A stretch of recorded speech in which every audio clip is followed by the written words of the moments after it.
विश्वाधारणे सदृशं मेघवर्णं वर्णं शुभांगमम् लक्ष्मीकान्तं कमलनयनं योगिभिर्ध्यानम् कृष्णं भवमहरं सर्वस्योकेकनाथस्य मरुतः विष्णुर्दिव्यैस्तवे साङ्गपदक्रमोपनिषद्विषर्गयन्ति ये सामगा मनोवस्थिततद्गतेन मनसा पश्यन्ति ये योगिनो यस्यान्तं न विदुः देवाय तस्मै नमः। गीता शास्त्र में दम पुण्य विष्णु विष्णु पद्मावती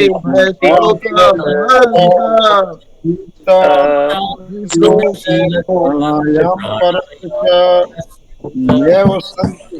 सन्ति गीताध्ययनशीलस्य प्राणायामं परस्य च नैव सन्ति हि पापानि न पुण्यकृतानि विमोचनं पुंसां जले स्नानं दिने दिने तद्वेदां तदकृत गीता पश्चान्नं पचि स्नानं संस्कार संसारमल मलनाशनम गीता गीतास्तु गीता कर्तव्या कर्तव्या यन्नेयास्तु किन्मन्यु विस्तरे शास्त्र विस्तर या स्वयं या स्वयं पद्मनाभस्य पद्मनाभस्य पद्मानि निःसृते मुखपति भारतामृतसर्वस्यं भारतामृत सर्वस्यं विष्णोर्दारिणे विष्णु सर्वत्र गीतमृतं निःसृतम् पीत्वा गीतामृतम पुनर्जन्ममिच्छति पीत्वा पूर्वजन्ममिच्छति सर्वोपनिषदो गावो सर्वोपनिषदो शास्त्रो दोग्धा गोपालनंदन आर्जो वत्स वत्स सुधीर्भोक्ता सुधीर दुग्धं भोक्ता दुग्धम गीतामृतं पीत्वामृतम महत् एकम सहस्त्रम देवकी पुत्र एकशास्त्रमेको गीतम एको देवो देवो देवकी पुत्रो एको मंत्र मंत्रस्य एको नामानि यानि कर्माप्यके तस्य देवस्य सेवा।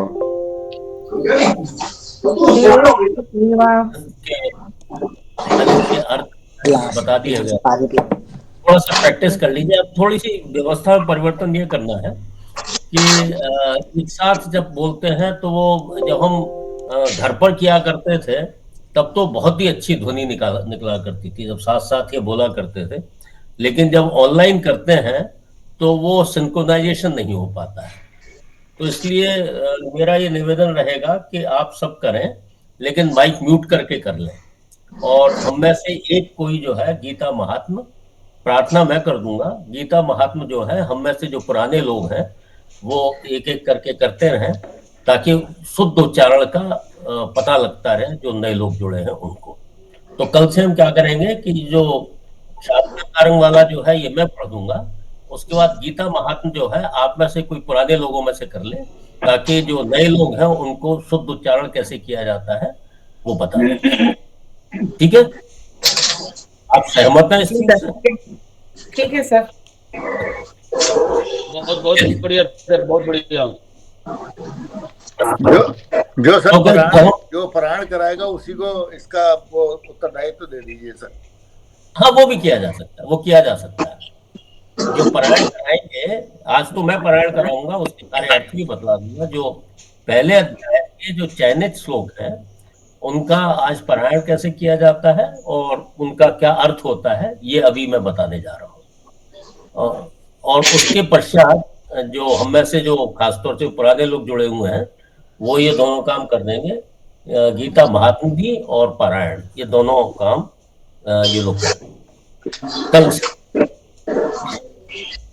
चलिए अब आज से श्रीमद् भगवद गीता का हम प्रारंभ करते हैं उस श्लोक से जो कि चयनित श्लोक।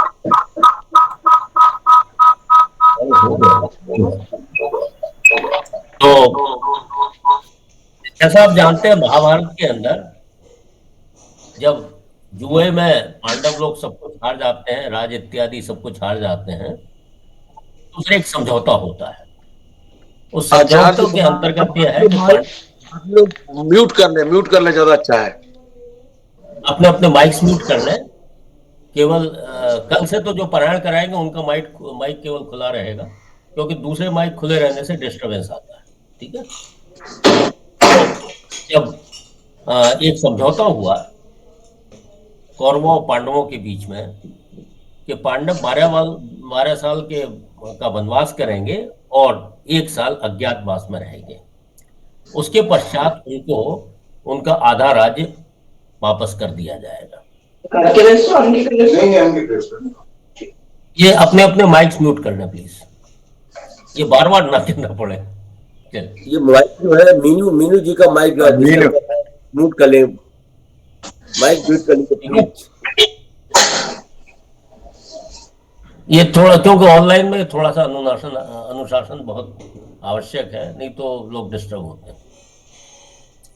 तो इस प्रकार से जब पांडवों ने अपना 12 वर्ष का वनवास और 1 वर्ष का जब अज्ञातवास समाप्त हो गया, तो उन्होंने कहा भाई अब आपकी शर्त पूरी हो गई, अब हमें आधा राज्य हमारा वापस कर दीजिए। इस पर दुर्योधन ने कहा कि नहीं, वो भूल जाओ, वो जो हुआ होगा हुआ होगा।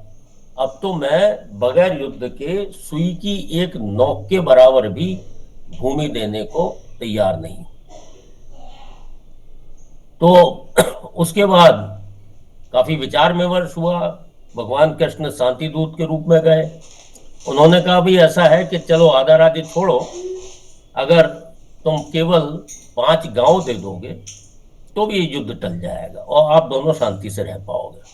तब उस पर कहा उसने कि मैं एक सुई की नोक के बराबर भी भूमि में बगैर युद्ध के तो नहीं दूंगा।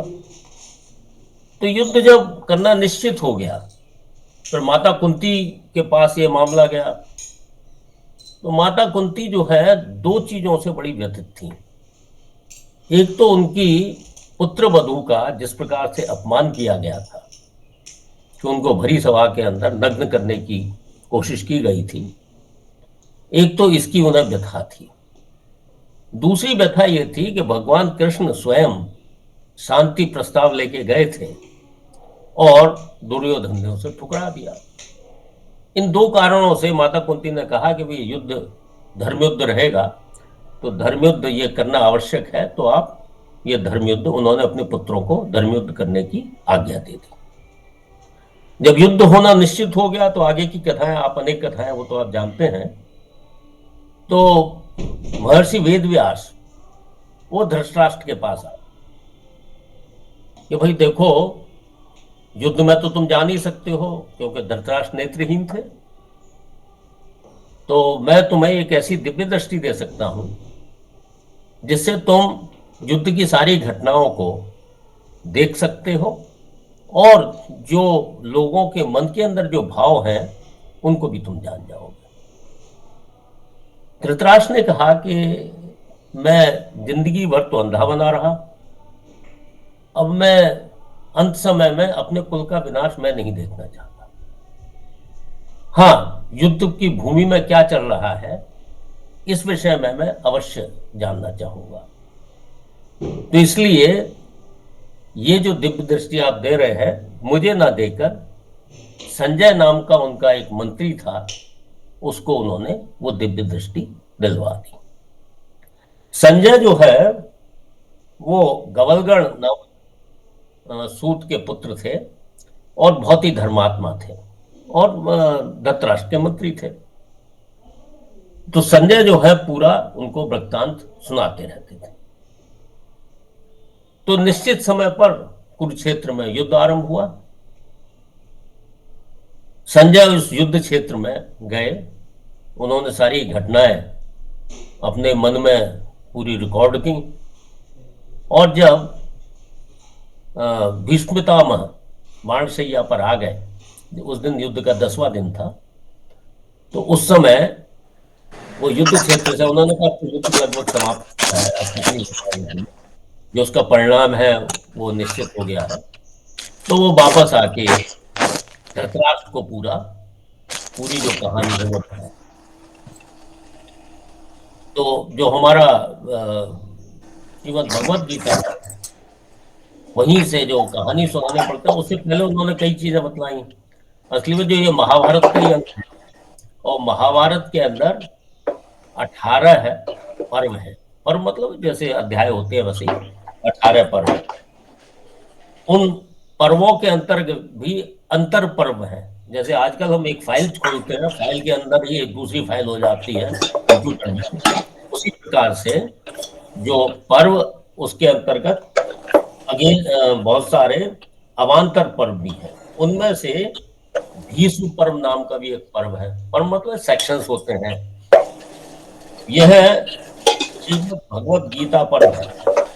भीष्म पर्व ये डिस्टर्बेंस आ रहा है, प्लीज अपने अपने माइक्स म्यूट कर लें। ये अजय कुमार जी हैं, कोई अजय कुमार जी है। कुमार जी ये ध्यान रखिए कि अपने अपने माइक्स म्यूट कर लें। अगर आपको कुछ पूछना है तो अपना हाथ उठा दीजिए ऊपर, मैं आपका प्रश्न ले लूंगा। ठीक है, आप सभी से निवेदन है कि आप अपने अपने माइक्स म्यूट करें। ठीक है, क्योंकि बीच बीच में मुझे भी मेरा फ्लो भी बिगड़ता है और आप लोगों को भी दिक्कत होती है। तो उसमें ही जो भीष्म पर्व है उसके अंतर्गत एक अवान्तर पर्व है श्रीमद् भगवत गीता पर्व। उसी के 13वें अध्याय से आरंभ होकर 42वें ये जो है 13वें अध्याय है जो भीष्म पर्व है, उसके 13वें अध्याय से 42वें अध्याय तक ये चलता है। और भीष्म पर्व में 24वें अध्याय तक संजय से युद्ध संबंधी बातें धृतराष्ट्र को सुनाई संजय ने, और 25वें अध्याय से के प्रारंभ में धृतराष्ट्र संजय से एक प्रश्न करते हैं। यहीं से श्रीमद् भगवत गीता का प्रारंभ होता है। ये भीष्म पर्व का 25वां अध्याय है। अब कई लोगों का ऐसा भी विचार है कि जैसे जब दिव्य दृष्टि थी तो वहां उनको युद्ध भूमि में जाने की क्या आवश्यकता थी, वहीं बैठे बैठे जैसे टीवी से हम लाइव शो देखते हैं वैसे ही क्यों नहीं कर लिया गया। लेकिन ये जो पहला वाला जो श्लोक है जिसको हम पढ़ने जा रहे हैं, उससे ऐसा प्रतीत होता है, और अनेक विद्वानों का भी ऐसा मत है, और गीता प्रेस गोरखपुर की जो पुस्तकें हैं वो काफी प्रमाणिक हैं, तो इन पर काफी रिसर्च करके ही वो कुछ लिखते या कहते हैं। उसके अनुसार यही है कि 10 दिन तक संजय युद्ध भूमि में रहे और उसके बाद उन्होंने आकर उसका वृत्तांत सुनाया। जो हम पढ़ने जा रहे हैं प्रथम अध्याय, उसका नाम है अर्जुन विषाद योग।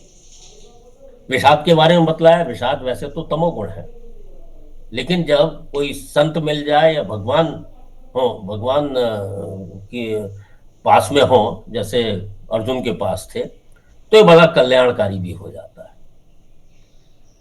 अब पहला श्लोक हम पढ़ते हैं, इसको मैं पढ़ूंगा, उसके बाद कोई एक अपना माइक ऑन कर लें जो पुराने लोग हैं। पांडे जी, बीएन पांडे जी आप कर लीजिए, आप रिपीट कर दीजिए, बाकी सब म्यूट माइक के अंदर ही। प्रणाम प्रणाम। प्रणाम। धर्म क्षेत्रे कुरुक्षेत्रे, धर्म क्षेत्रे कुरुक्षेत्रे समवेतायुयुत्सवः, समवेतायुजोष्वः, मामकाः पाण्डवाश्चैव, मामकाः पाण्डवाश्चैव, किम कुर्वत संजय। किम् अकुर्वत संजय। धर्म क्षेत्रे कुरुक्षेत्रे समवेतायुयुत्सवः, धर्म क्षेत्रे कुरुक्षेत्रे समवेतायुजोत्सवः, मामकाः पाण्डवाश्चैव, किम कुर्वत संजय। मामकाः पाण्डवाश्चैव, किम् अकुर्वत संजय। किम कुर्वत, किम कुर्वत, वो अपने आप ही आएगा अकुर्वत का। किम कुर्वत संजय, कुर्वत संजय। अब इसको देखते हैं। धर्म क्षेत्रे, या सप्तमी विभक्ति लगे, धर्म क्षेत्र में, कुरुक्षेत्रे कुरुक्षेत्र में, समवेता एकत्रित हुए, एक साथ जो इकट्ठे हो गए हैं, युयोत्सव, युयोत्सव है जो है युद्ध की इच्छा से, ये सन प्रत्यय के साथ ये बना हुआ है। ये सब जो व्याकरण में हम जब पढ़ाएंगे संस्कृत में तो बता देंगे। युयोत्सव युद्ध की इच्छा से, मामकाः, मेरे पांडवाहा, ये श जो है वो विसर्ग में बदलता है संधि के नियम में से, जो संधि पढ़ चुके हैं वो समझ जाएंगे। पांडवाहा च इव, ये 3 पद निकलेंगे। पांडवाहा मतलब पांडवा वहां के आगे विसर्ग लग जाएगा, और च इव किम, मां में हलंत लग गया इसलिए आ गया, किम अकुर्वत संजय। अब संजय से पूछ रहे हैं धृतराष्ट्र कि धर्म क्षेत्र में और कुरुक्षेत्र में जो युद्ध की इच्छा से इकट्ठे हुए हैं, कौन इकट्ठे हुए हैं? मामकाः, मेरे पुत्र, पांडवाः और पांडुपुत्र ने किम अकुर्वत, हे संजय उन्होंने क्या किया। अब ये किम जो अकुर्वत लिखा हुआ है, ये अकुर्वत जो है वो पास्ट टेंस की क्रिया है।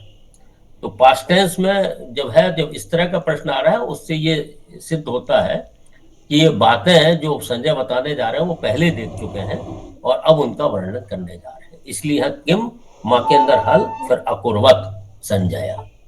तो संजय से पूछ रहे हैं धृतराष्ट्र कि मेरे और पांडुपुत्रों ने युद्ध क्षेत्र में क्या किया, धर्म क्षेत्र कुरुक्षेत्र वहां क्या किया, ये उनका प्रश्न आता है। अब इस श्लोक में ही हम देख रहे हैं कि यहाँ भेद कर दिया है।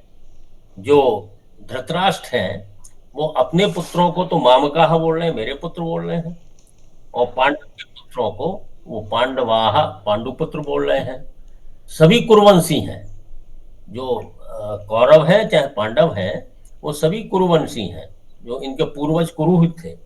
लेकिन यहाँ क्योंकि धृतराष्ट्र के अंदर भेद मुक्ति थी, वो भेद, हालांकि राजा थे और उसी कुल के सबसे बड़े थे, उनमें ये भेद नहीं होना चाहिए था, लेकिन ये भेद करने से ही ये अंतोत्कत्वा, ये इनका युद्ध में इसी वजह से युद्ध हुआ, इसी वजह से उस कुल का नाश भी हुआ।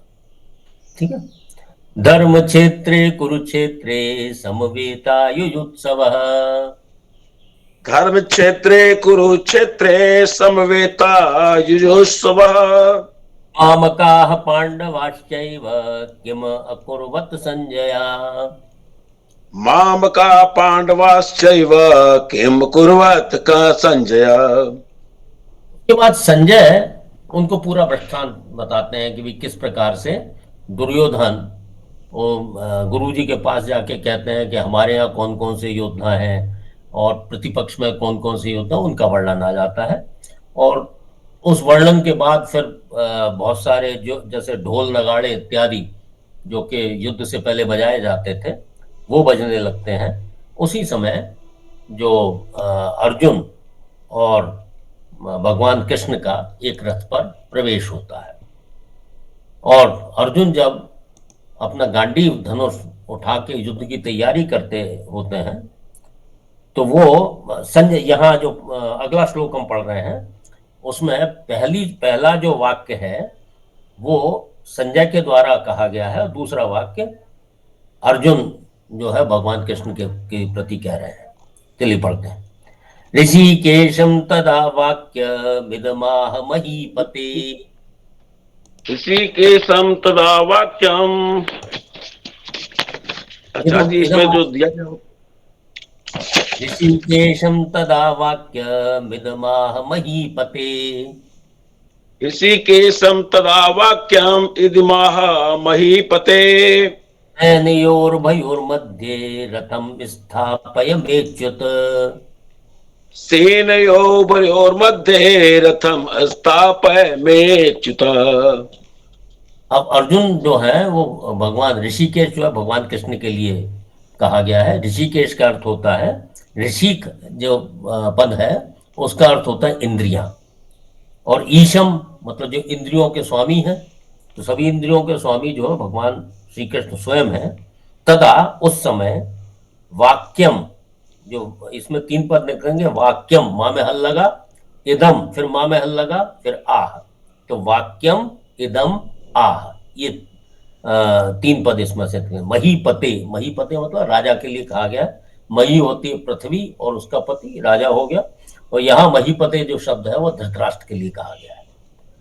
तो संजय कह रहे हैं कि हे धृतराष्ट्र, जब इस प्रकार से जब वार्ता हो रही है, जो अगले श्लोक में हम पढ़ेंगे, जब हम पढ़ेंगे एक एक श्लोक, तो ऋषिकेशम तदा वाक्यम इदम आह महीपते, अर्जुन ने ऋषिकेशम अंतर्यामी भगवान को इदम वाक्यम आह, आह मतलब कहे, ये वाक्य, ये वचन कहे।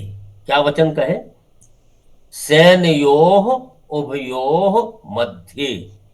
ये सैनयोर उभयोः मध्य है, जब पदच्छेद करेंगे तो रफ रेफ जो है वो विसर्ग में बदलेगा संधि के नियमों से। तो सैनयोः उभयोः, रेफ भी विसर्ग में बदलेगा, मध्ये रथम स्थापय में अच्युत, ये पदच्छेद हो जाएगा।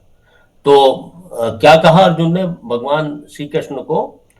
किस उभयो सैन्यो, उभयो मतलब दोनों, उभयो सैन्यो दोनों सेनाओं के मध्य, बीच में, उभयो सैन्यो मध्य मे रथम स्थापय, मेरे रथ को ले जाओ, स्थापित करो। जब उन्होंने ये जो है कौन कह रहे हैं? ये अर्जुन कह रहे हैं भगवान श्री कृष्ण को कि हे ऋषिकेश, हे कृष्ण, और मैं अच्युत, अच्युत जो पद है ये भगवान कृष्ण के लिए उन्होंने संबोधन में कहा, हे अच्युत। अच्युत मतलब जो कभी चूकते नहीं है, सदैव अटल रहते हैं, उसको अच्युत बोलते हैं। तो हे अच्युत, हे भगवान श्री कृष्ण, मे रथम, मेरे रथ को उभयो सैन्यों मध्य, दोनों सेनाओं के बीच में स्थापय, स्थापित कर दीजिए। ये अर्जुन कहते हैं भगवान श्री कृष्ण को। चलिए, ऋषिकेशम तदा वाक्यमिदमाह महीपते, ऋषिकेशम तदा वाक्यमिदमाह महीपते, सेनयोर्भयोर्मध्ये रथम स्थापय मेच्युत, सेनयोरुभयोर्मध्ये रथम स्थापय मेच्युत, मेच्युत, ठीक है। तो मेच्युत। बाकी लोग जो है, बाकी लोग माइक बेशक म्यूट हो लेकिन उसी तरह से पढ़ते रहेंगे। ऋषिकेशम तदा वाक्यमिदमाह महीपते, ऋषिकेशम तदा वाक्यमिदमाह महीपते, सेनयोर्भयोर्मध्ये रथम स्थापय मेच्युत। अब जब अर्जुन ने कह दिया कि मेरे रथ को दोनों सेनाओं के बीच में ले जाओ, तो भगवान श्री कृष्ण क्या करते हैं? जब इस प्रकार से जब अर्जुन की प्रार्थना आती है तो भगवान आगे क्या करते हैं? वे अगले श्लोक में, एवं मुक्तो ऋषिकेशो, एवं मुक्तो ऋषिकेशो गुडाकेशेन भारत, गुडाकेशेन भारत, सेनयोर्भयोर्मध्ये सेनयोरुभयोर्मध्ये स्थापयित्वा रथोत्तमम्, स्थापयित्वा रथोत्तमम्। एवं मुक्तो ऋषिकेशो गुडाकेशेन भारत, एवं मुक्तो ऋषिकेशो गुडाकेशेन भारत, सेनयोर्भयोर्मध्ये स्थापयित्वा रथोत्तमम्, सेनयोरुभयोर्मध्ये उत्तमम्। अब इसको पच्छेद करते हैं पहले। एवं उक्तवा, इस प्रकार से कहे जाने पर, ऋषिकेश गुडाकेशेन, गुडाकेशेन जो है ये अर्जुन के लिए पद आया है। इसके दो अर्थ होते हैं गुडाकेशेन। एक तो गुडाका ईशेन, गुडाका होते हैं निद्रा, ईशेन मतलब जिसने निद्रा पे विजय पाली हो, अर्थात जो जब चाहे जब सो जाए और जब चाहे तुरंत उठ जाए, वो उसको बोलते हैं गुडाकेशेन। ये अर्जुन के लिए कहा गया है। तो गुडा, हे भारत, भारत धृतराष्ट्र के लिए, क्योंकि संजय सुना रहे हैं इसलिए धृतराष्ट्र के लिए ये भारत शब्द आया कि हे भरत वंशों में श्रेष्ठ अर्जुन भारत। गुडाकेशेन, ये तृतीया लगी हुई है, तो गुडाकेशेन अर्जुन के द्वारा ऋषिकेश एवं मुक्त, या गुडाकेशेन एवं मुक्त, जो अर्जुन के द्वारा ऐसा कहने पर ऋषिकेश भगवान श्री कृष्ण ने क्या किया? सैन्यो उभयो मध्ये रथोपमम स्थापयित्वा, कि दोनों सेनाओं के बीच में रथ को स्थापित करके, ठीक है। तो गुडाकेशेन एवं मुक्त ऋषिकेश सैनयोर भयोर मध्य रथोत्तमम स्थापयित्वा, कि दोनों सेनाओं के बीच में रथ को स्थापित करके उन्होंने क्या कहते हैं और कहाँ रथ स्थापित किया। यहाँ से ही ये जो अध्याय, प्रथम अध्याय है, ये एक तरह से भूमिका के रूप में है। भगवान यहाँ उपदेश देने की भूमिका बना रहे हैं। तो इसलिए उन्होंने क्या किया कि भीष्म द्रोण प्रमुख है, वो रथ कहाँ, उसने कहा दोनों सेनाओं के बीच में रथ स्थापित कर दीजिए। वो कहीं भी दोनों सेनाओं के बीच में रथ स्थापित कर सकते थे, लेकिन भगवान ये चाहते थे कि इसका जो मोह है अर्जुन का, वो अभी प्रकट हो जाए, ताकि मैं उसको उपदेश देकर और उसको, उसकी जो सोच है उसको ठीक कर लूं। वस्तुतः ये उपदेश अर्जुन के लिए ना होकर पूरी मानव जाति के लिए है, कि उनको जहां मोह होता है वो मोह नहीं होना चाहिए, अपने कर्तव्य कर्म का पालन करना चाहिए। तो उन्होंने रथ का स्थापित किया भीष्म द्रोण प्रमुखता कि प्रमुख, जहां भीष्म और द्रोण जहां अपना मोर्चा संभाले हुए थे, सर्वे शांतम, भीष्म, ये अगले श्लोक में आएगा। तो पहले ये वाला श्लोक देखते हैं कि भगवान श्री कृष्ण ने दोनों सेनाओं के मध्य, और जहां भीष्म और द्रोण प्रमुखता से जहां खड़े हुए थे वहां उन्होंने खड़ा किया। चलिए पहले इसको 2 बार बोलते हैं ताकि आपको अभ्यास हो जाए। एवं मुक्तो ऋषिकेशो गुडाकेशेन भारत। हाँ, आपको माइक म्यूट है, चलिए कोई बात। सैनयोर भयोर मध्ये स्थापयित्वा रथोत्तमम्। सैनयोर्भयो मध्ये स्थापित्यो रथोत्तमम्। सैनयोर्भयोर मध्ये स्थापयित्वा रथोत्तमम्। सैनयोर्भयो मध्ये स्थापयित्वा रथोत्तमम्। अब कहाँ स्थापित किया? भीष्म द्रोण प्रमुखतः। भीष्म द्रोण प्रमुखतः। सर्वेषां च महीक्षिताम्। सर्वेषां च महीक्षिताम्। उवाच पार्थ पश्यैतान्। उवाच पार्थ पश्यैतान्। समवेतान् कुरूनिति। समवेतान् कुरूनिति। भीष्म द्रोण प्रमुखतः सर्वेषां च महीक्षिताम्। भीष्म द्रोण प्रमुखतः सर्वेषां च महीक्षिताम्। उवाच पार्थ पश्यैतान् समवेतान् कुरूनिति। उवाच पार्थ पश्यतान् समवेतान् कुरूनिति। भीष्म द्रोण प्रमुखता, उन्होंने रथ कहाँ है जहां प्रमुखता से भीष्म और द्रोण अपना मोर्चा संभाले हुए थे, और सर्वेषां च महीक्षिताम्, सारे राजाओं के सामने, और जहां भीष्म और द्रोण खड़े हुए थे वहां उन्होंने रथ को स्थापित कर दिया भगवान श्री कृष्ण ने। और कहा, हे पार्थ पश्य एतान समवेतान कुरून इति, कितने पद निकलेंगे इसमें? पश्य एतान, परशो एतान के बीच में वृद्धि संधि लगी हुई है, इसलिए पश्यैतान हो गया है। समवेतान, एकत्रित हुए, कुरून नाम हल लग गया और इति निकला, तो कितने पद लगे? पश्य एतान समवेतान कुरून इति। इस प्रकार से 5 पद निकले इसमें से। तो हे पार्थ, उन्होंने, भगवान ने क्या कहा है? सर्वे इकट्ठा होके क्या कहा?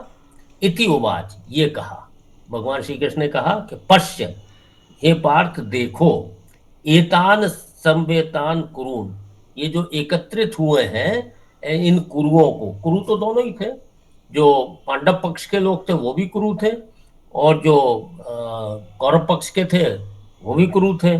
तो दोनों तरफ वो कहते हैं कि पश्येतान, ये जो युद्ध की इच्छा से जो लोग आए हुए हैं, इन लोगों को तुम देखो।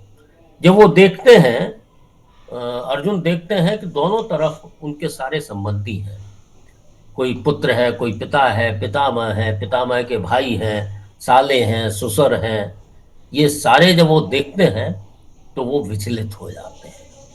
तो पहले अभी इसको देखते हैं। भीष्म द्रोण प्रमुखता है, ये एक ही पद है।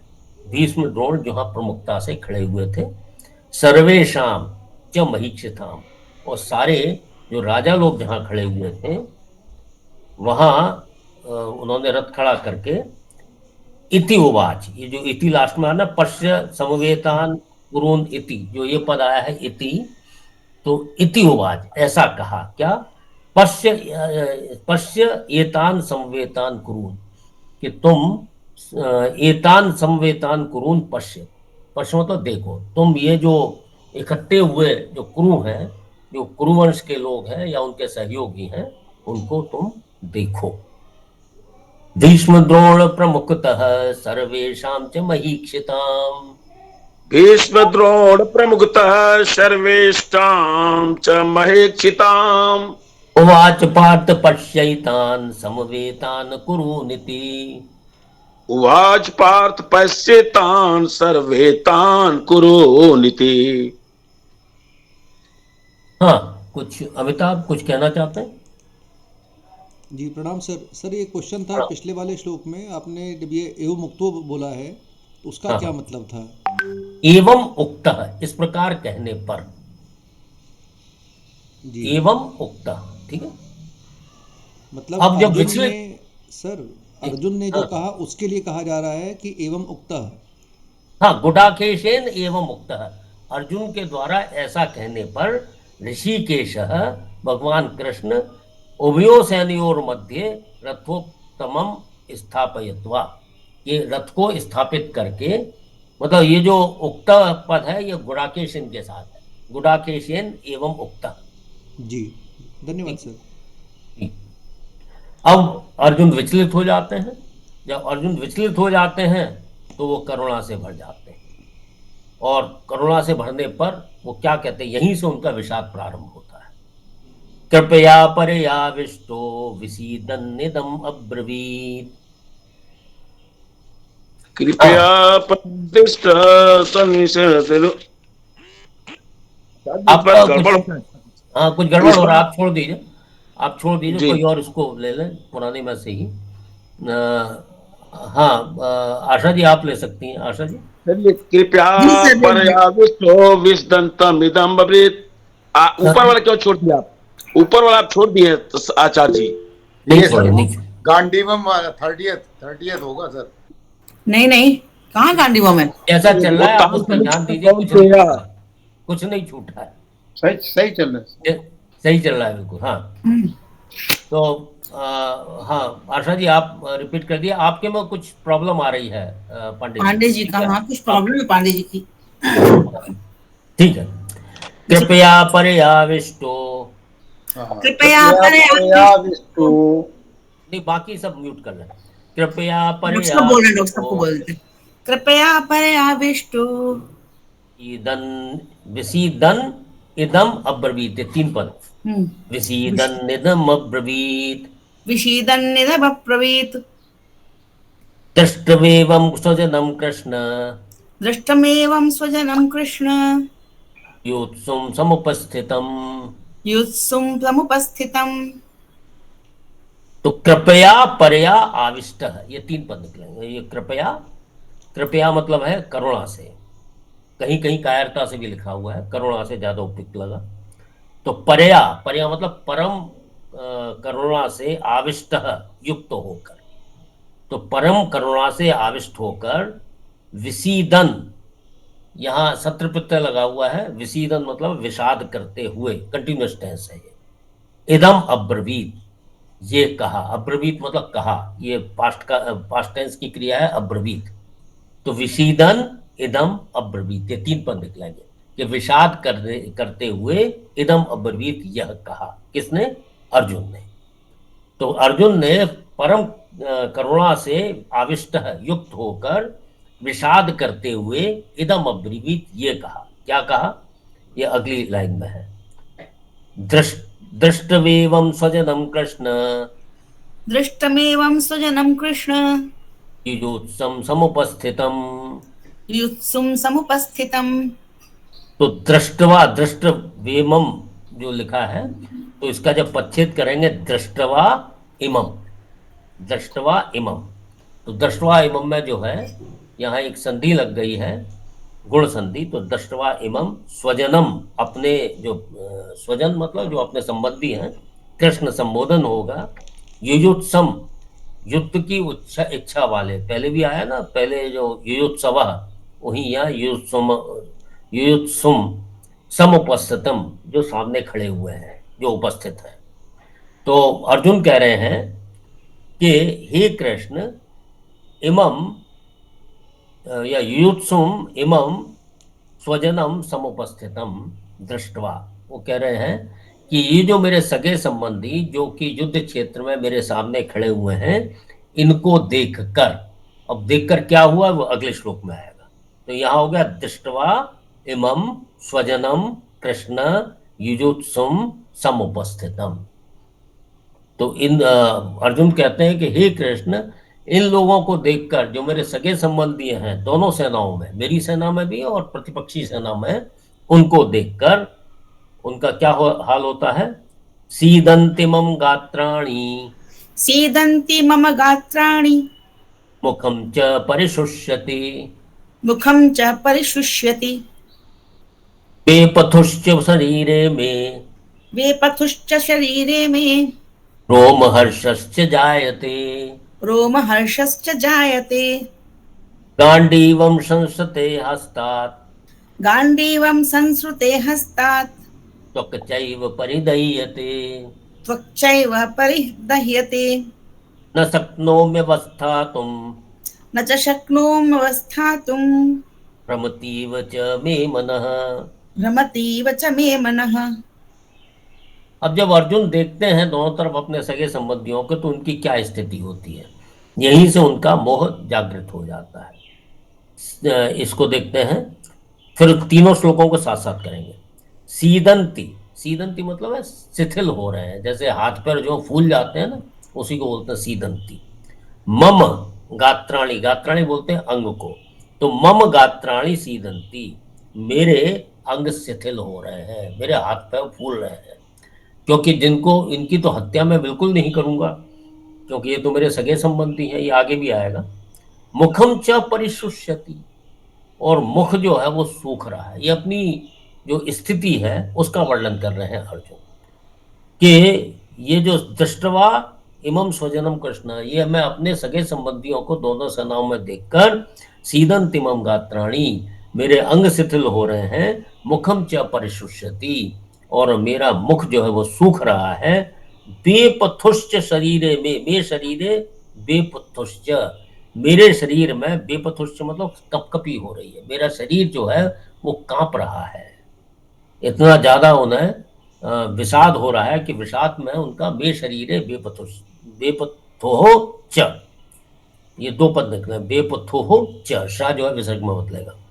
तो मे शरीर बेपथोह, मेरा शरीर कांप रहा है, रोम हर्ष च जायते, और मेरे रोंगटे खड़े हो रहे हैं। तो ये अर्जुन कह रहे हैं कि मेरे सभी सारे अंग शिथिल हो रहे हैं, मेरा मुख सूख रहा है, मेरे शरीर में कपकपी हो रही है, और मेरे रोंगटे खड़े हो रहे हैं, रोम हर्ष च जायते, और मेरे रोंगटे खड़े हो रहे हैं। और क्या हो रहा है? गांडीवम संसते हस्तात्, और मेरे हाथ से गांडीव खिसक रहा है, मैं गांडीव को उठाने में भी समर्थ नहीं हो रहा हूँ। त्वक च एव परिदह्यते, और मेरी त्वचा जल रही है, जैसे बुखार आ जाता है ना बहुत तेज, तो त्वक च परिदह्यते, और मेरी त्वचा जो है वो जल रही है। न च शक्नोमि अवस्थातुम, और मैं खड़े रहने में भी शक्नोमि समर्थ नहीं हूँ। भ्रमति इव च मे मनः, और मेरा मन जो है बिल्कुल भ्रमित सा हो रहा है। ये उन्होंने अपनी परिस्थिति के विषय में बतलाया। चलिए इसको और देखते हैं।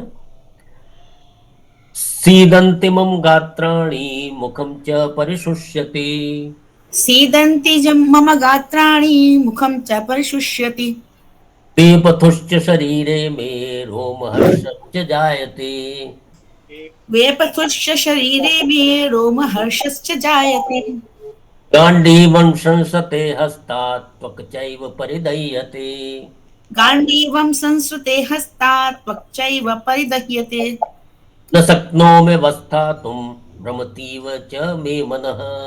न च शक्नोमि वस्थातुं भ्रमतीव च मे मनः। पहले पच्छेद देख लीजिए इनका। सीदंती शिथिल हो रहे हैं, मम मेरे, गात्राणी अंग, मुखम मुख, च और परिशुष्यति सूख रहा है। बेपुथोह जो शाह जो है वो विसर्ग में बदलेगा, बेपुथोह। जो संधि जो अभी पढ़े हैं वो उनको पता लग जाएगा कौन सी संधि है। च लगा है इसलिए इष्टुत्व संधि है। बेपुथोह च शरीरे में रोम हर्षः च, यहाँ भी इष्टुत्व संधि है इसलिए विसर्ग जो है वो इष्टुत्व नहीं है, विसर्ग संधि है। रोम हर्षः च जायते, और रोम जो मेरा रोंगटे खड़े हो रहे हैं, रोम हर्षः च जायते। गांडीवम गांडीव जो है श्रंसते खिसक रहा है। हस्तात यहाँ पद निकलेंगे, हस्तात त्वक च एव, 4 पद निकलेंगे। हाथ से गांडीव खिसक रहा है।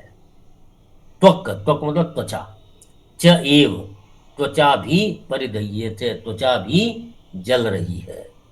न च शक्नोमि, शक्नोमि के अंदर जो है यण संधि लग गई है।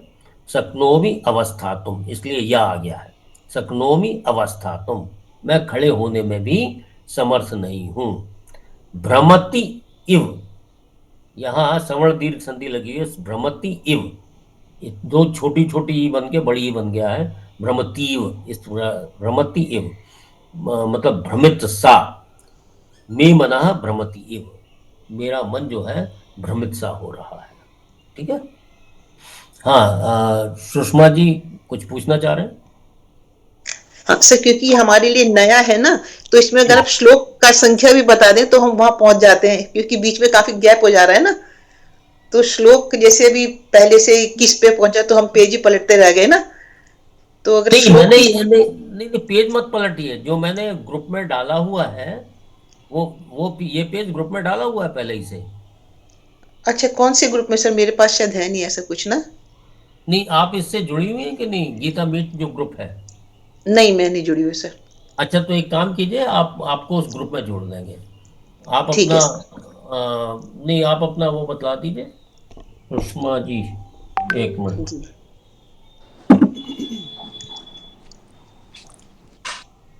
आपका नंबर क्या है? मोबाइल नंबर यही 9897 40 2562 562 जी। तो जो ऐसे लोग हैं जो ग्रुप में अभी तक नहीं जुड़े हैं लेकिन लिंक से जो जुड़ रहे हैं, वो अपने फोन नंबर या तो मुझे दे दें या एसपी सक्सेना जी को दे दें। सर हम भी नहीं जुड़े हैं, हम लोग भी जुड़े नहीं हैं। ग्रुप में नहीं है आप लोग? जी नहीं। तो अच्छा, ये सत्र अभी जब समाप्त हो जाए तो ऐसे लोग शांति पाठ के बाद भी जरा रुक जाएं और मुझे अपने नंबर दे दें, तो उनको आज ग्रुप में हम जोड़ लेंगे। ठीक है, क्योंकि जितने भी मैसेजेस हैं हम ग्रुप में ही डालते हैं। Thank you so much sir. Sir ji एक बार और डाल दीजिएगा, ये दोनों पारायण के श्लोक भी और ये मतलब प्रार्थना वाले भी और ये भी। हाँ, डाल देंगे, क्योंकि जब ग्रुप में जुड़ेंगे कुछ भी नहीं, हमारे पास भी नहीं है कुछ ना। Thank you sir. तो शांति पाठ के बाद जो लोग अभी ग्रुप में नहीं जुड़े हुए हैं वो अपने अपने फोन नंबर दे दें, नाम और फोन नंबर, आज हम उनको ग्रुप में जोड़ लेंगे। ठीक है गुरुजी जी। जो परिचय का ग्रुप है वही है क्या? परिचय का नहीं, वो ग्रुप नहीं, जो ग्रुप है उसमें है क्या? नहीं, ये गीता मीट का अलग से ग्रुप है। अच्छा, तो जो उस ग्रुप में नहीं जुड़े हुए हैं वो शांति पाठ के बाद मुझे बता दें, हम उसको जोड़ लेंगे। ठीक है, ठीक है। तो कृपया पर्याविष्टः विसीदन इदम अब्रवीत। अर्जुन जो है अत्यंत करुणा से युक्त होकर विषाद करते हुए ये वचन बोले, क्या? दृष्टवा इमं स्वजनम कृष्ण युत्सम समुपस्थितम, कि ये जो मेरे सगे संबंधी ये युद्ध की इच्छा से यहाँ खड़े हुए हैं, उनको देखकर सीदंतिमम गात्राणी, मेरे अंग शिथिल हो रहे हैं। मुखम च परिशुष्यति, मेरा मुख सूख रहा है। बेपथुश्च शरीरे में, मेरे शरीर में कपकपी हो रही है। रोम हर्षस्य जायते, और मेरे रोंगटे खड़े हो रहे हैं। गांडीवम संसते हस्तात्, मेरे हाथ से गांडीव जो उनका धनुष था वह सरक रहा है, खिसक रहा है। तुक चैव परिधीयते, और त्वचा भी जल रही है। न च शक्नोमि अवस्था तुम, मैं खड़े रहने में भी समर्थ नहीं हूँ। भ्रमति भ्रमति इव च मे मनः, मे मनः भ्रमति इव, मेरा मन भ्रमित सा हो रहा है। ये अपनी उन्होंने अवस्था का वर्णन कर दिया। अब ये सब देखकर बहुत सारे हाथ उठे हुए हैं। हाँ अमित जायसवाल जी, अमिताभ जायसवाल जी। सर मैं दरअसल ना इसमें श्लोक नंबर 28 में थोड़ा सा उलझ रहा हूँ, क्योंकि जैसा यहाँ आप एक काम कीजिए, ये अभी आज केवल किस तरह से पढ़े जाते हैं उस पर ध्यान दीजिए। ये तो एक एक श्लोक करके हम लेने ही वाले हैं बाद में। एक्चुअली सर पारायण वाला जो पेज आपने भेजा है उसमें उसमें और गीता जी पदच्छेद वाली किताब में जिस प्रकार से श्लोकों की नंबरिंग की गई है, दोनों में थोड़ा सा फर्क है सर। उसमें किताब के अंदर ना 27 का हिस्सा है ये वाली लाइन, जो इसमें 28 में वो है। जो लिखा हुआ है वो सही है। उसमें क्या हुआ है कि संजय उवाच और अर्जुन उवाच, ये 2 उवाच चल रहे हैं जी। तो जहां वो संजय उवाच समाप्त होता है तो अगर आधा श्लोक होता है तो उसके साथ पहले वाला ले लेता है वो। इसी प्रकार से जब अर्जुन उवाच प्रारंभ होता है तो वो पिछले वाले का आधा श्लोक उसके साथ जोड़ लेता है। बस इतना ही फर्क है और कुछ नहीं। जो श्लोक संख्या लिखी हुई है वो ठीक है। ठीक है जी। तो कई जो श्लोक हैं, जैसे कृपया पर्यावष्ट, हो सकता है ये पहले वाले के साथ ले लिया हो, लेकिन श्लोक संख्या इसी तरह से। ठीक है जी। तो इस प्रकार से अर्जुन ने अपनी, हाँ और कुछ अमित मिश्रा कुछ पूछ रहे हो? चलिए। नमो नमो सर जी, मेरे को भी कोई पेजेस आपके द्वारा मिले नहीं है, शायद मैं ग्रुप में एडेड नहीं हूँ इसलिए नहीं मिले मुझे। तो ये जितने भी हैं वो आप ग्रुप में ऐड करवा लीजिए अपने आप को इस शांति पाठ के बाद। ठीक है जी जी। अब ये करने के बाद जब ये स्थिति अर्जुन की होती है तो अर्जुन की युद्ध करने की इच्छा और विजय की इच्छा बिल्कुल समाप्त हो जाती है। और कहते हैं कि जिनके लिए हम इन राज्य को भोगना चाहते हैं, जब युद्ध में वही सब मारे जाएंगे, जब वही नहीं रहेंगे, तो ऐसे राज्य और भोगों से क्या लाभ है। मैं अपने आचार्य, पिता, पुत्र, मामा, ससुर, पौत्र आदि संबंधियों को तो मैं त्रिलोकी के राज्य के लिए भी नहीं मारना चाहता। पृथ्वी के राज्य तो की बात तो छोड़ दीजिए, अगर मुझे त्रिलोकी के राज्य भी मिल जाए और इनको मारने से, जो मेरे संबंधी हैं उनको मारने से, तो भी मैं उनको नहीं मारना चाहूँगा। इसके बाद जो अगला श्लोक है कि वो कहते हैं कि युद्ध करने का कोई मतलब ही नहीं, कोई औचित्य ही नहीं है। इस पर ही अगला श्लोक है, तस्मान्न हरा वयम हंतुम। ये श्लोक नंबर 37 है। ये उन लोग को बता रहे हैं जिनको नहीं पता है। हाँ, श्लोक नंबर 37। वयम हंतुम धातराष्ट्रान् स्वबन्धवान्, धातराष्ट्रान् स्वबान्धवान्, स्वजनं हि कथं हत्वा, स्वजनं हि कथं हत्वा, सुखिनः स्याम माधव, सुखिनः स्याम माधव। तस्मान्न हरा वयं हन्तुं धातराष्ट्रान् स्वबन्धवान्, तस्मान्नार्हा वयं हन्तुं धातराष्ट्रान् स्वबान्धवान्, स्वजनं हि कथं हत्वा सुखिनः श्याम माधव, स्वजनं हि कथं हत्वा सुखिनः श्याम माधव। तो यहाँ वो कहते हैं तस्मात, तस्मान है ना, नाता में बदलेगा, तस्मात न अरहा, ये 3 पद निकलेंगे। इसलिए न अरहा, हम योग्य नहीं हैं, वयम, हम लोग, हंतुम, मारने के लिए, धार्तराष्ट्रान, धार्तराष्ट्र उनके संबंधियों को, स्वबंधवान, और वो हमारे बंधु भी हैं, अपने बंधुओं और धृतराष्ट्र के जो संबंधी हैं उनको मारने के लिए हम योग्य नहीं हैं, मतलब हम उन्हें नहीं मारना चाहिए। तो तस्मात न अर्हा वयम हंतुम धार्तराष्ट्रान स्वबंधवान, ये पदच्छेद हो गया। अब वो आगे इसका लॉजिक देते हैं कि हम क्यों योग्य नहीं है, हमें क्यों नहीं ऐसा काम करना चाहिए। स्वजनम ही कथम हत्वा सुखनः श्याम माधव। हे माधव, ही मतलब क्योंकि, स्वजनम हत्वा अपने ही संबंधियों को मार के, हत्वा कृत्वा, ये जब त्वा लग जाता है तो मतलब इसका अर्थ होता है मार करके, जा करके। तो उसी तरह स्वजनम हत्वा अपने ही संबंधियों को मार करके, कथम मतलब कैसे, सुखिनः श्याम कैसे हम सुखी होंगे। उन्होंने कहा अपने ही सगे संबंधियों को मार के हम सुखी कैसे हो सकते हैं। तो पहली लाइन में उन्होंने कहा कि तस्मात् न अर्हा वयम हंतुम धार्तराष्ट्रान स्वबंधमान, इसलिए हम अपने सगे संबंधियों को मारने के योग्य नहीं है, अर्थात हमें इनको नहीं मारना चाहिए। क्यों नहीं मारना चाहिए? ही मतलब क्योंकि, स्वजनम हत्वा अपने ही संबंधियों को मारकर, सुखिनः कथम श्याम हम सुखी कैसे होंगे।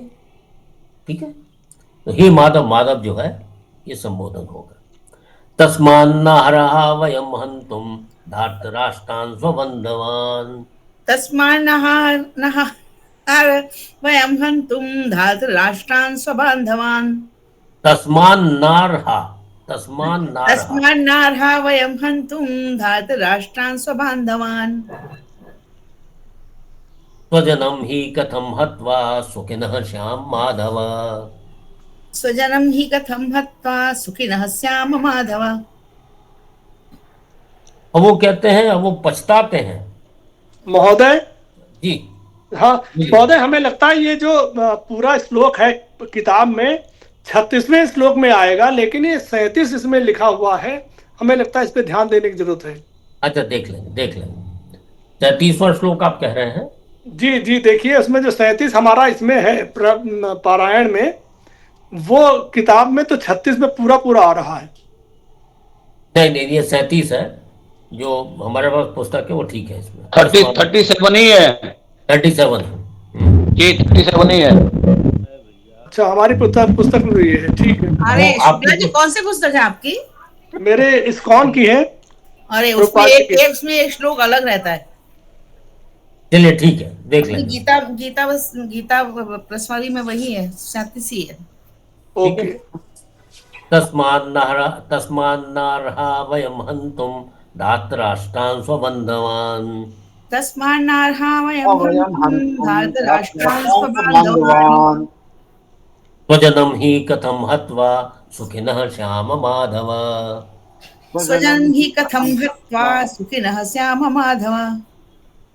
अब अर्जुन युद्ध से होने वाले नुकसान तथा कुल नाशक होने का पाप के विषय में अनेक तर्क देते हैं। वो आगे के श्लोक में आएगा जब हम एक एक श्लोक पढ़ेंगे। और कहते हैं कि दुर्योधन आदि तो लोभ के कारण विवेकहीन हो गए हैं। उन्हें तो राज्य का लोभ है, उनका तो विवेक लुप्त हो गया है। हमें तो युद्ध करने से होने वाले अनर्थ के विषय में विचार करना चाहिए। इसी पर अगला श्लोक है, अहोवत महत् पापम कर्तुम व्यवसिता वयम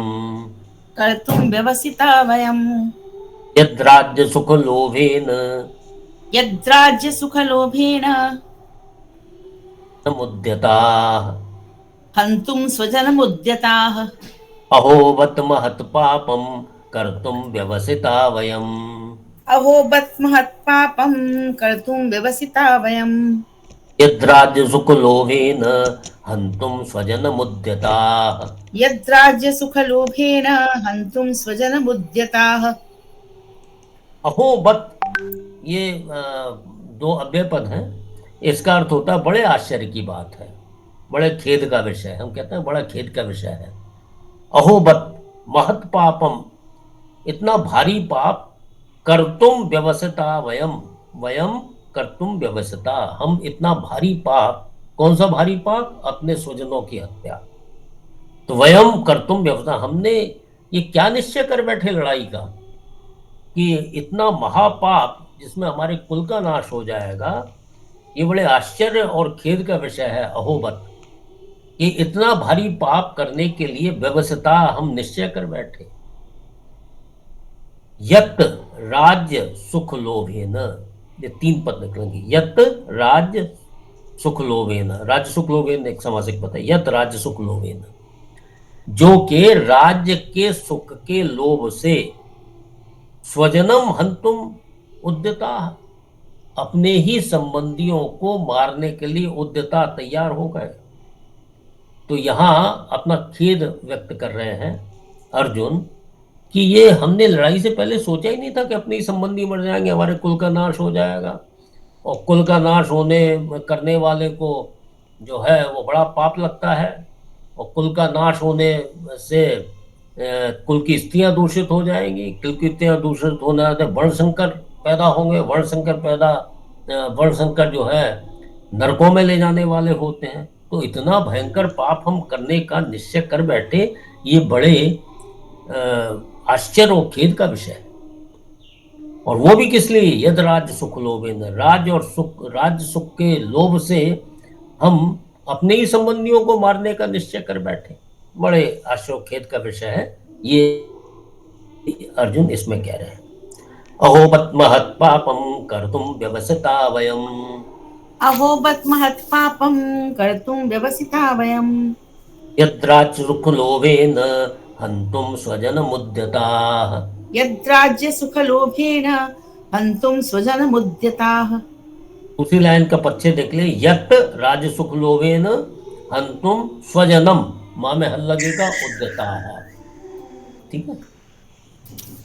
अब अर्जुन जब विषाद युक्त हो गए तो ये अंतिम श्लोक है पहले अध्याय का, तो उन्होंने क्या किया?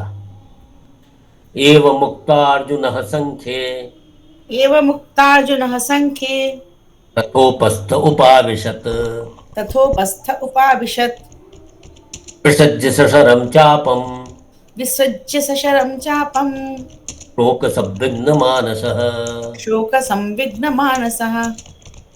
एव मुक्तार्जुनः संख्ये रथोपस्थ उपाविशत्, एव मुक्त्वार्जुनः संख्ये रथोपस्थ उपाविशत्, विसृज्य सशरं चापं शोक संविघ्न मानसः, विसृज्य सशरं पापं शोक संविघ्न मानसः। 47 नंबर श्लोक है। हाँ, एवं उक्तवा, इस प्रकार कह करके अर्जुन संख्ये युद्ध भूमि में रथोपस्थ, रथ के मध्य भाग में उपाविशत बैठ गए। उन्होंने कहा कि हम इतना बड़ा पाप करने के लिए कैसे तैयार हो गए, इससे तो हमारे कुल का नाश हो जाएगा। ये सारे अपनी तर्क देकर एवं मुक्तवा ऐसा कहकर अर्जुन संख्ये मतलब युद्ध भूमि में रथोपस्थ उपाविशत, और वो रथ के मध्य भाग में बैठ गए। विषाद युक्त है, विषाद कर रहे हैं। विसृज्य सशरम चापम, और क्या किया? अपने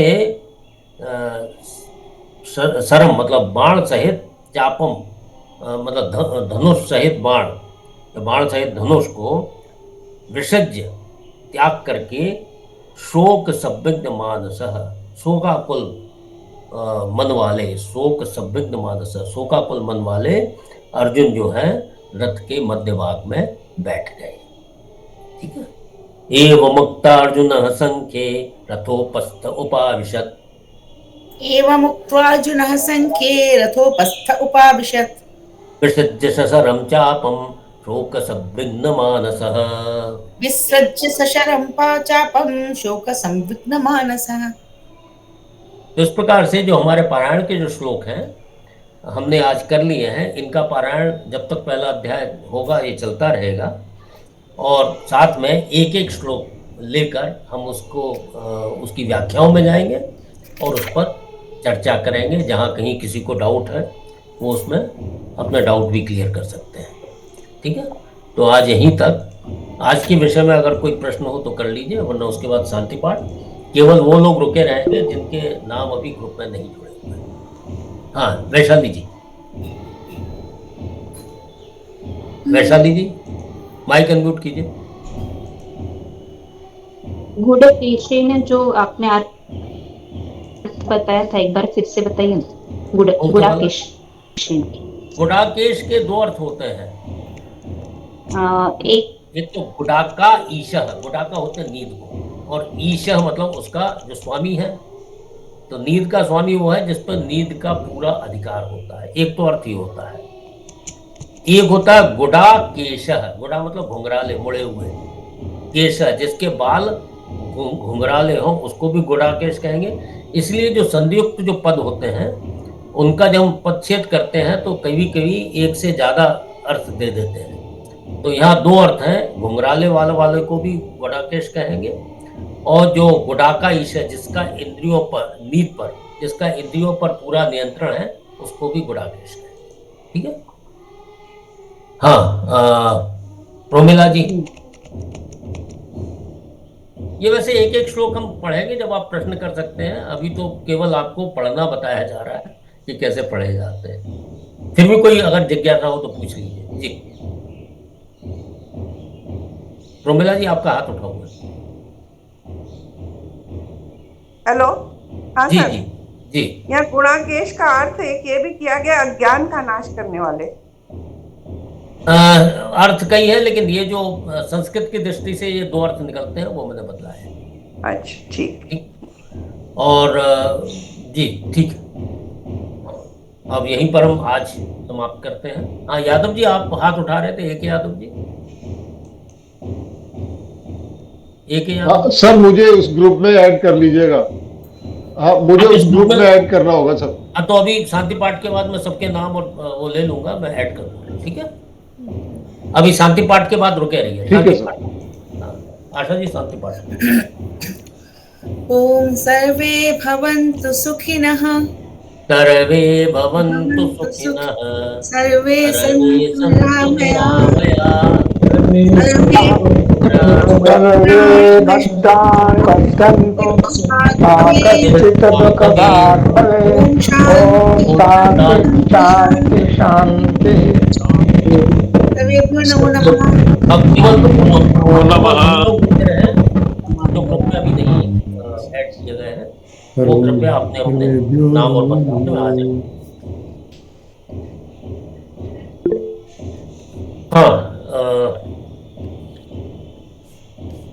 हाँ, एक एक करके बताइए। एक यादव जी नाम अपना बता दीजिए। अवधेश कुमार यादव। जी जी, हाँ वो बता दीजिए, नंबर बताइए। 80041 80041 00001।